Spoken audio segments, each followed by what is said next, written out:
الله الرحمن الرحيم. برادران اسلام، آج کے درس میں سیدہ عائشہ صدیقہ بنت صدیق رضی اللہ عنہ کے بارے میں فضائل ذکر ہوں گے۔ سیدہ عائشہ کے والد ابو بکر ہیں، ان کی والدہ ام رمان ہیں، اور وہ حضور صلی اللہ علیہ وسلم سے 5ویں پشت میں ملتی ہے۔ حضور صلی اللہ علیہ وسلم کی پہلی بیوی سیدہ خدیجہ رضی اللہ تعالی عنہ جب فوت ہو گئی، حضور صلی اللہ علیہ وسلم بہت اداس اور پریشان رہنے لگے، کیونکہ وہ آپ کی پہلی بیوی تھی اور اولاد کی ماں تھی۔ آپ کی تمام اولاد، دونوں بیٹے اور 4 بیٹیاں سیدہ خدیجہ کے بدن مبارک سے تھیں۔ حضور صلی اللہ علیہ وسلم کو پریشان دیکھ کر خولہ بنت حکیم حضور کی خدمت میں آئی اور کہا، یا رسول اللہ، آپ پریشان ہیں، اداس ہیں، دوسری شادی کر لیتا کہ آپ کے لیے کچھ گھر میں بات چیت کا سہارا تو ہو، اور اگر آپ اجازت دیں تو میں ابو بکر رضی اللہ تعالیٰ عنہ سے رشتے کے لیے کہوں۔ حضور نے فرمایا کہ ان کی بیٹی تو بہت چھوٹی عمر کی ہے۔ فرمایا، حضور میں یہ تو نہیں کہتی نا کہ آج آپ کر لے آئیں، بات تو ہو جائے، نکاح تو ہو جائے۔ حضور صلی اللہ علیہ وسلم نے کہا، ٹھیک ہے، پھر بات کرو۔ سیدنا ابو بکر کی خدمت میں آئی خولہ بنت حکیم، انہوں نے حضور کی یہ خواہش کا اظہار کیا۔ انہوں نے کہا، میرے لیے اس سے بڑی سعادت کیا ہوگی کہ میری بیٹی جو ہے وہ حضور کے گھر میں ہو۔ میں تو ہمیشہ یہی کہتا ہوں کہ دنیا میں 3 چیزیں مجھے محبوب ہیں: النظر الی وجہ رسول اللہ، کہ حضور کا چہرہ مبارک ہو اور میں دیکھتا رہوں، والبنت فی خدمت رسول اللہ، میری بیٹی ہو حضور کے گھر میں ہو، حضور کی خدمت کرے، وانفاق مالی علی ید رسول اللہ فی سبیل اللہ، اور مال اللہ کے راستے میں حضور کے ہاتھوں سے لٹاتا رہوں۔ مجھے تو یہ چیزیں پہلے محبوب ہیں۔ بہرحال حضور صلی اللہ علیہ وسلم کا نکاح ہوا، اور جب نکاح ہوا تو بی بی عائشہ کی عمر 6 سال، یہ ہجرت سے پہلے کی بات ہے۔ ہجرت کے بعد حضور صلی اللہ علیہ وسلم مدینہ منورہ تشریف لے آئے، ملاقات ہو گئی، اور کچھ عرصے کے بعد حضرت ابو بکر نے کہا کہ یا رسول اللہ، آپ اپنی بیوی کو گھر کیوں نہیں لے آتے؟ آپ نے کہا کہ اس کو گھر لانے کے لیے مجھے حق المہر کی ضرورت ہے، میرے پاس حق المہر کے پیسے نہیں ہیں۔ تو حضرت صدیق نے کہا کہ حضور، میرا مال جو ہے وہ آپ کا نہیں ہے، آپ جتنا حق المہر دینا چاہیے مجھے بتا دیں، میں دے دوں۔ حضور صلی اللہ علیہ وسلم نے بتایا، اور حضرت ابو بکر نے اللہ کے حضور کو دے دیا۔ اس کے بعد حضور صلی اللہ علیہ وسلم نے فرمایا کہ ہاں، اب میں اپنے گھر لا سکتا ہوں۔ بیوی صاحبہ کہتی ہے کہ میں اس وقت کھیل رہی تھی، کیونکہ 9 سال تو عمر تھی، تو مجھے میری والدہ نے بلایا تو میرے سانس اکھڑ رہی تھی، بھاگ کے آئی، انہوں نے مجھے پکڑ کے دروازے میں کھڑا رکھا، اور اس کے بعد مجھے کمرے پہ بھیجا تو اندر انصار کی عورتیں بیٹھی تھیں، مجھے کوئی پتہ نہیں بھی کیا ہو رہا ہے۔ انہوں نے مجھے سنبھالا، سرما ڈالا، میرا لباس تبدیل کرایا، مجھے غسل کرایا، میرے بالوں میں تیل لگایا، کنگھی دی۔ جب یہ سب کچھ ہو گیا تو انہوں نے کہا کہ اب ہم تمہیں حضور کے گھر میں لے جائیں گے۔ پھر بھی مجھے پتہ نہیں تھا کہ حضور کے گھر میں کیوں لے جائیں گے۔ بہرحال مجھے حضور کے گھر میں لے آئے۔ حضور صلی اللہ علیہ وسلم نے بڑی خوش اخلاقی سے میرا استقبال کیا، اور میں بھی حضور کا چہرہ دیکھ کر بالکل دیوانی ہو گئی کہ ہر وقت میں دیکھتی رہی تھی حضور صلی اللہ علیہ وسلم کے چہرے مبارک۔ اب اسی طرح سیدہ عائشہ رضی اللہ تعالیٰ عنہ کے فضائل میں ہے کہ ایک دفعہ حضور سفر پہ گئے تو آپ کی یہ عادت مبارک تھی کہ آپ کوڑا ڈالتے تھے بیویوں میں. جس بیوی کا کوڑا نکلتا سفر کے لیے اس کو ساتھ لے جاتے. حالانکہ اللہ نے آپ کو اجازت دی تھی کہ آپ پر کوڑے کی کوئی پابندی نہیں، جس بیوی کو چاہے لے جائیں، لیکن اس کے باوجود بھی حضور عدل کرتے. بیوی فرماتی ہے کہ سفر ہوتا رہا. اتفاق کی بات یہ ہے کہ اونٹ سے اترتے ہوئے اللہ جانے یا میرے بہن جانے وہ میرا ہار جو تھا نا میرے گلے میں وہ ٹوٹ گیا. میں نے کوشش کی تلاش کرنے کی لیکن مجھے نہیں ملا. میں حضور کے خیمے میں آ گئی، حضور کو بھی بتایا کہ اس طرح میرا ہار گم ہو گیا ہے اور وہ میرا مانگا ہوا ہار ہے، میرا نہیں ہے. آپ نے صحابہ کو حکم دیا ابھی تلاش کرو، اور حضور پاک میرے گھٹنے پہ سر رکھ کے سو گئے اور حضور کو فوراً نیند آ گئی. اب سارے صحابہ پریشان ہیں کہ پانی ہے نہیں، صبح کی نماز کا وقت ہو رہا ہے، اب نماز کیسے پڑھیں گے؟ انہوں نے کہا حضرت صدیق سے، ہمارا آئی تماشا عائشہ، ابو بکر دیکھو تمہاری بیٹی نے کیا کیا؟ حضور کو روک دیا، کہا کے لیے اب نماز کا کیا ہوگا؟ سیدنا صدیق رضی اللہ تعالیٰ عنہ کو بھی غصہ آ گیا اور وہ آئے تو دیکھا کہ حضور تو سو رہے ہیں اور عائشہ بیٹھی ہوئی ہے. تو کہتی ہے کہ مجھے انہوں نے اسی جگہ زور سے مارا. مجھے بڑی تکلیف ہوئی لیکن میں نے ہلنا نہیں گوارا کیا کہ حضور کی نیند میں فرق نہ آ جائے. میں نے کہا حضور سو رہے ہیں. حضرت صدیق نے کہا کہ تم نے اچھا کیا کہ سب لوگوں کی نماز ختم. اور غصے میں کہتی کہ میں روتی تو رہی لیکن میں نے برداشت کیا، ہلی نہیں. میرے آنکھوں گیلے ہوئے بھی اٹھ بیٹھے. اب ہمیں کیا بات ہے؟ میں نے کہا ایسے وہ کر رہے تھے. اس سے علماء نے مسئلہ نکالا ہے کہ شادی کے بعد بھی والد اپنی بیٹی کو سمجھا سکتے ہیں اور مارنے کی ضرورت ہو تو مار بھی سکتے ہیں. ابھی یہ باتیں ہو رہی تھی کہ اللہ نے قرآن مبارک نازل کیا، إِن لَّمْ تَجِدُوا مَاءً فَتَيَمَّمُوا صَعِيدًا طَيِّبًا، کہ میرے نبی اگر پانی نہ ہو تو آپ کی امت کے لیے میں نے رعایت کی ہے کہ وہ زمین پہ ہاتھ مار کے پہلے ایک دفعہ چہرے پہ اور دوسری دفعہ بازو پر تیمم کر لیں، نماز پڑھیں. چاہے وہ بے وضو ہوں، چاہے انہیں غسل جنابت کی ضرورت ہو، ان کے لیے یہ تیمم کافی ہے. جب یہ آیت نازل ہوئی تو سارے صحابہ دوڑ کے آئے اور حضرت ابو بکر کو مبارکباد دینے لگے کہ ما ہی بے اول برکتکم یا آل ابو بکر، ابو بکر تمہارے گھرانے کی یہ کوئی پہلی برکت نہیں ہے، کئی برکتیں ہیں.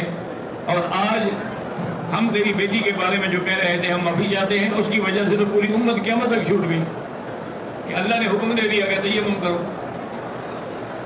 اس لیے سیدہ عائشہ رضی اللہ عنہا فرماتی ہیں کہ پھر جب تیار ہوئے ہم، اونٹ کو اٹھایا گیا تو ہاتھ اونٹ کے نیچے پڑا ہوا تھا. اور یہاں سے مسئلہ بھی سمجھ آیا کہ اگر انبیاء عالم الغیب ہوتے تو ان کو پتہ نہ ہوتا کہ ہاتھ نیچے پڑا ہوا ہے. اگر صحابہ عالم الغیب ہوتے تو ڈھونڈ نہ لیتے کہ فلاں جگہ ہاتھ پڑا ہوا ہے. اس لیے ہمیشہ یاد رکھیں کہ علم غیب خاصہ خدا ہے اور اللہ کے سوا کوئی عالم الغیب نہیں ہے. آپ سارا قرآن پڑھیں، تمام احادیث کا مطالعہ کریں. علم میں غیب، علم مضاف غیب مضاف اللہ کے سوا کسی کے لیے نہیں. ہم بائے غیب ہے، اخبار غیب ہے، اظہار غیب ہے، لیکن علم غیب نہیں ہے. قل لا يعلم من في السماوات والارض الا الله وما يشعرون ايان يبعثون، اللہ کے سوا کوئی نہیں جانتا. تو اس سے عقیدہ بھی ٹھیک ہوا اور پوری امت کو قیامت تک کے لیے راحت بھی مل گئی کہ کئی ایسے موقع ہوتے ہیں آدمی جیسے مینا میں، عرفات میں، مزدلفہ میں پھنسا ہوا ہوتا ہے، پانی نہیں ہے. اب تو خیر اللہ حکومت کو ظاہر خیر دے کہ انہوں نے اتنے اچھا انتظام کر دیا ہے.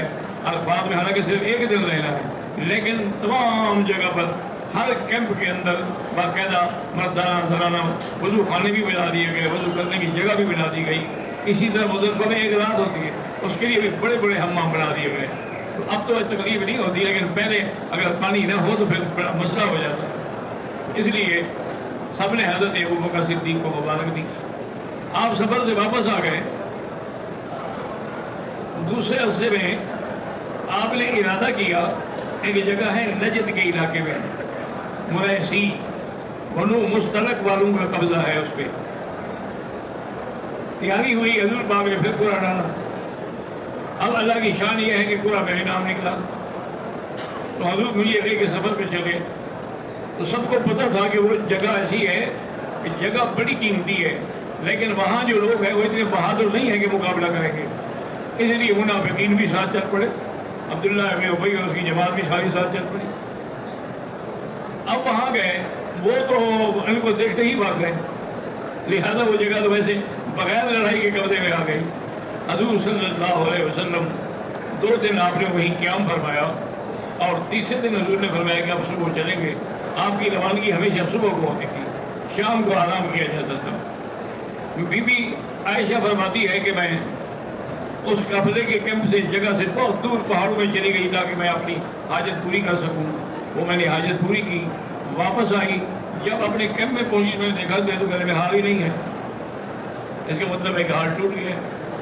میں نے پھر ڈھونڈنا شروع کر دیا، میں ہار ڈھونڈتی رہی۔ بی بی عائشہ اصل میں بالکل خفیف اور دبلی پتلی لڑکی تھی، اور عمر کیا تھی 10-11 سال، تو وہ آ کے بیٹھ جاتی تھی اپنے ہودج میں اور اونٹ والا اونٹ کو اٹھا لیتا تھا اور قافلہ چل پڑتا تھا۔ اب جب صبح ہوئی، میں ابھی ڈھونڈ رہی ہوں، واپس نہیں آئی، قافلہ چل پڑا، انہوں نے سمجھا بی بی ہودج میں موجود ہے، ہودج کو رکھا اونٹ پہ اور چل پڑے۔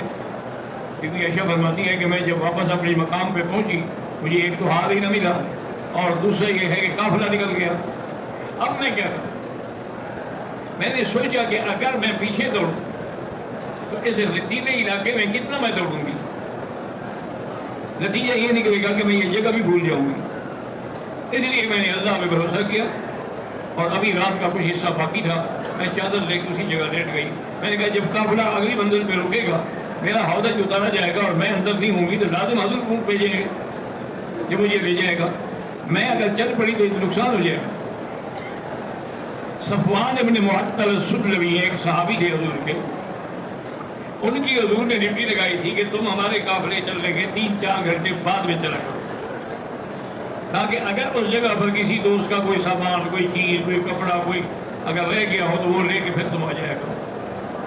صفوان ابن معطل السلمی فرماتے ہیں کہ میں آیا، دیکھا کہ ایک آدمی چادر اوڑھ کے سویا ہوا ہے، اللہ عالم یہ کون ہے؟ اس نے میری آواز سنی، چہرے سے چادر ہٹائی، میں نے دیکھا یہ تو عائشہ ہے۔ میں نے عائشہ کو بچپن میں پردے سے پہلے بھی دیکھا ہوا تھا، تو میرے منہ سے یہ نکلا انا للہ و انا الیہ راجعون، اللہم اجرنی فی مصیبتی واخلف علی کل غائبۃ لی منک بخیر۔ بی بی نے بھی آواز سن لی، میں نے اونٹ ساتھ بٹھایا، بی بی سمجھ گئی کہ صفوان کہتا ہے تاکہ میں اونٹ میں بیٹھ جاؤں، تو میں ہودج میں بیٹھ گئی، وہ آگے چل پڑا، کہتی ایسے واللہ ہے ایسا آدمی میں نے نہیں دیکھا کہ اکیلی عورت ہو، جوان ہو، خوبصورت ہو، آئے بات بھی نہ کرے، اور صرف کلمہ انا للہ و انا الیہ راجعون پڑھا اور کچھ نہیں کہا اور چل پڑا۔ اب جب ہم اپنی منزل پہ پہنچے جہاں حضور صلی اللہ علیہ وسلم ٹھہرے ہوئے تھے، حضور صلی اللہ علیہ وسلم کے کیمپ میں چلی گئی، میں نے کہا ایسے میں نے حال کی تلاش میں غفلت کی، ڈھونڈتی رہی اور آپ کا قافلہ چل پڑا۔ حضور پاک خاموش ہو گئے، لیکن منافقین کو موقع مل گیا، کیونکہ عبداللہ ابن ابی اور اس کی جماعت بھی تو ساتھ تھی۔ انہوں نے کہا یہ کیسے ہو سکتا ہے، بتائے کہ نوجوان ہو، ایک جوان لڑکی ہو، اکیلے ہوں، کوئی دیکھنے والا بھی نہ ہو، کیسے عائشہ پاک رہ سکتی ہے؟ عائشہ اللہ نے گناہ کیا۔ حضور تک یہ بات پہنچی، حضور نے قافلے کو چلانے کا حکم دے دیا، چل پڑے۔ میرے ساتھ کوئی بات نہیں اور نہ مجھے پتا۔ جب ہم اپنے گھر پہنچ گئے، ان کے شور سے بعض مسلمان بھی شریک ہو گئے۔ بعض مسلمان جو تھے منافق نہیں تھے، لیکن پروپیگنڈے کے چکر میں آ گئے۔ ان میں ایک حضرت حسان بن ثابت تھے جو شاعر رسول اللہ تھے، حمنہ بنت جہش تھی، مصطح تھا، اور بھی کچھ لوگ تھے جو اس چکر میں آئے۔ مجھے کوئی پتہ نہیں، صرف مجھے اتنا محسوس تھا کہ حضور کی توجہ نہیں رہی۔ آتے تھے گھر میں لیکن میری طرف کوئی توجہ نہیں فرماتے تھے۔ آخر میں نے ایک انداز کیا کہ حضور میں ماں باپ کے گھر چلی جاؤں، اگر میں چلی جاؤں. پہلے ایسے کبھی نہیں ہوتا تھا کہ میں اجازت مانگوں اور اجازت مل جائے. حضور سوال کر کیوں جاتی ہو، کیا بات ہے، وجہ کیا ہے، میں چھوڑاؤں گا. اس نے کہا کہ اچھا چلی جاؤ. میں حیران ہو گئی کہ حضور نے بدلا کیوں ہے. میں گھر آئی، آ کے بیٹھ گئی. اس کے بعد مجھے اپنے انسانی ضرورت قضا کے لیے باہر جانا تھا، تو مستح جو تھی وہ میرے ساتھ تھی. راستے میں جا رہے تھے کہ کپڑا اس کے پاؤں میں الجھا، تو اس نے کہا کہ تائسا مستح، اللہ مستح کو برباد کرے. میں نے کہا کیا کہہ رہی ہو، وہ تو شخص صحابی ہے، بدری ہے، جن کے بارے میں اللہ نے فرما دیا ہے کہ اعملوا ما شئتم، تم اس کو گالیاں دے رہی ہو، ہلاکت کی بد دعا کر رہی ہو. انہوں نے کہا عائشہ تمہارے جیسا بیوقوف بھی کوئی تمہیں پتہ نہیں کہ کیا واقعہ کیا ہے. میں نے کہا نہیں مجھے تو کوئی پتہ نہیں. پڑھ کے یہ واقعہ ہے، اس طرح تہمت لگائی گئی اور میرا بیٹا بھی ان کے ساتھ مل گیا. اب میں بد دعا نہ کروں تو کیا کروں. بی بی عائشہ فرماتی ہے کہ اس وقت پھر وہ مجھ پر ایسا لرزہ طاری ہو گیا اور میری جو خواہش تھی وہ بھی ختم ہو گئی. واپس میں گھر آئی، آ کے اپنے گھر میں لیٹی. میری والدہ نے گھر کے تمام کپڑے میرے اوپر ڈال دیے، لیکن میں کانپ رہی تھی، میری سردی نہیں ختم ہو رہی. جب مجھے کچھ بخار اترا تو میں نے اماں سے کہا کہ یہ مستہ کو بد دعا کر رہی تھی، کیا بات کیا ہے. انہوں نے کہا تمہیں تو پتہ نہیں ہے نا کہ تم پر تہمت لگی ہے کہ بھئی صفوان بھی اکیلا تھا، یہ بھی اکیلی تھی، جنگل تھا، ان نے سبھی اب عائشہ پاک نہیں تھی. اس لیے حضور بھی نہیں آتے ہیں، اگر آتے ہیں تو دور سے کھڑے ہو کے پوچھ لیتے کئی بدی پوچھ کر کیا حال ہے. اس کے بعد بس میرے پاس کیا تھا پھانسی والوں نے کہ میں روتی رہی. ایک دن میری والدہ بیٹھی رو رہی ہے اور میرے ابا بھی بیٹھے ہوئے رو رہے ہیں اور قرآن پڑھ رہے ہیں. حضور پاک تشریف لے آئے اور آ کر میرے قریب بیٹھ گئے اور مجھ سے کہا کہ عائشہ ان کنتی ادمنتی بذنب فتوبی، اگر تم نے باقی گناہ کیا ہے تو توبہ کرو، اللہ بخشنے والے. اور اگر تم نے گناہ نہیں کیا ہے تو اللہ تمہاری صفائی میں کوئی نہ کوئی حکم نازل فرمائے گا. یہ بھی فرماتی ہے. میں حیران ہو گئی. میں نے والد سے کہا کہ آپ جواب دیں. انہوں نے کہا میں کیا جواب دوں. والدہ سے کہا جواب دو حضور کو. انہوں نے کہا ہم کیسے اپنی بیٹی کی صفائی پیش کریں. میں حیران پریشان.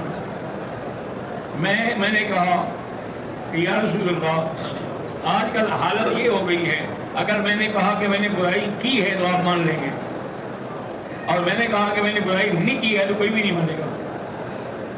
میرا وہی حال ہے جو حضرت یوسف کے ابا نے کہا تھا فصبر جمیل واللہ المستعان علی ما تصفون. میں بھی وہی کہتی ہوں. بی بی کہتی ہے مجھے صدمے کی وجہ سے یوسف کے ابے کا نام ہی بھول گیا آپ کو. میں نے کہا ابو یوسف کے ابا نے جو کہا تھا میں بھی وہی کہہ رہی ہوں. یہ کہہ کے میں پھر کپڑا لے کے لیٹ گئی. تھوڑی دیر گزری، ابھی حضور ہمارے گھر سے جانے کی تیاری کر رہے تھے کہ آپ کے چہرے پر اثرات ہوئے جس سے ہم سمجھ گئے کہ واحد اتر رہی. حضور بیٹھ گئے، واحد اترتی آپ نے اوپر کپڑا لے لیا.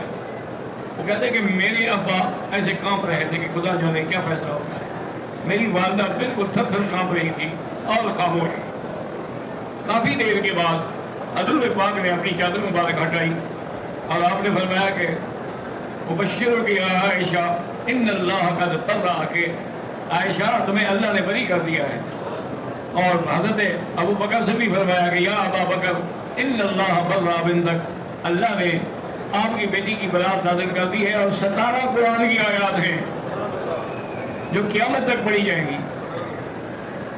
حضرت عطا اللہ شاہ بخاری رحمۃ اللہ علیہ تقریر میں ایک دن آپ نے فرمایا کہ بھائی اسی سے اندازہ کرو میرے مدنی سرکار کا اور اس کے اہل بیت کا کہ جب یوسف علیہ السلام پہ تہمت لگائی گئی وشاہد شاہد من اہلہا، ان کے خاندان کے ایک بچے نے صفائی دی. اسی طرح جب بی بی مریم پہ تہمت لگائی گئی اس وقت بھی ایک بچے نے گواہی دی.